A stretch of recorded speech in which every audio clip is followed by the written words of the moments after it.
Le gouvernement malagasy, à travers sa nouvelle politique énergétique 2015-2030, vise à augmenter le taux de l'électrification de 15% à 70% à Madagascar. Par ailleurs, 85% de l'électricité seront produits par des énergies renouvelables, dont 75% d'énergie hydroélectrique et 5% d'énergie solaire et éolienne. Bientôt, les énergies fossiles ne vont plus pouvoir satisfaire aux besoins de l'humanité.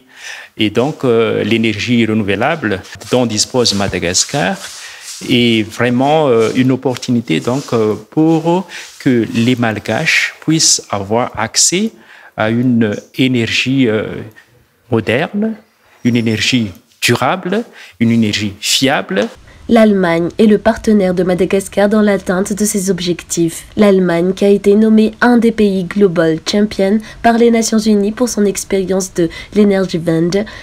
La tâche des pays Global Champion consiste à sensibiliser les États membres aux défis à relever et à promouvoir leur engagement. Ainsi, l'IME, Institut pour la maîtrise de l'énergie en partenariat avec le projet PERER, promotion de l'électrification rurale par les énergies renouvelables, de la GIZ Madagascar, le DAD, lectoral à l'université d'Antananarive et la Friedrich Ebert Stiftung, FES, à Antananarive, organisent une journée allemande malagasy qui aura lieu au Carlton, Madagascar, ce 27 septembre 2021. La journée allemande malagasy relatera le potentiel d'une relance verte après la pandémie Covid et sur le rôle des énergies renouvelables dans une relance économique. Les sujets à aborder incluent les supports, les blocages économiques et techniques pour le secteur énergie renouvelable, la situation de l'emploi dans ces secteurs et la formation académique menant à ce secteur.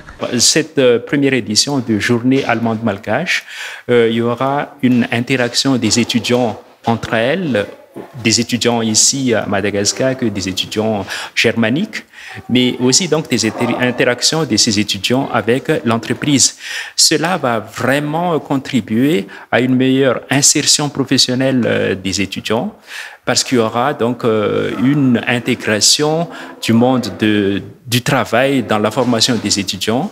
Il y aura aussi certainement création de partenariats avec les entreprises aussi bien malgaches que allemandes, porteuses des emplois décents, et aussi inciter donc les jeunes à avoir une culture, un esprit d'entrepreneuriat qui est vraiment nécessaire pour une meilleure employabilité.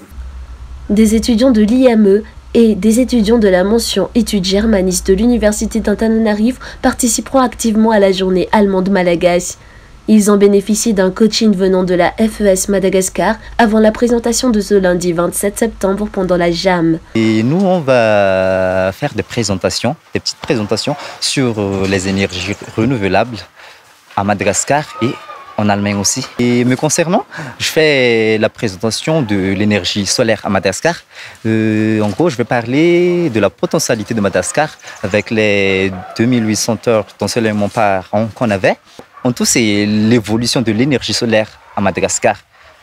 C'était depuis quand et l'état actuel maintenant? Pour le JAM, parce que je ferai une présentation sur le biogaz et je voudrais faire savoir à tout le monde que le biogaz c'est vraiment intéressant et qu'il faut un peu voir cette alternative.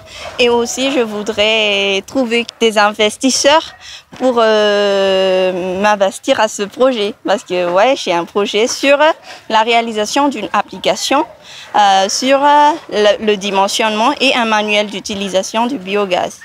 La DAD est aussi parmi les organisateurs de la journée allemande malagasy. Alors, les étudiants de master en études germaniques vont présenter le secteur des énergies renouvelables en Allemagne et ça leur permet d'explorer des nouveaux domaines et en même temps d'entraîner leurs compétences de présentation. Je suis enseignante au département études germaniques. Donc, je renforce l'équipe d'enseignants pour la langue allemande pour que les étudiants puissent avoir contact avec une personne venant d'Allemagne. Et à part ça, le DAD propose des bourses. La Fondation Friedrich Ebert Stiftung à Madagascar est également partenaire dans l'organisation de la JAM.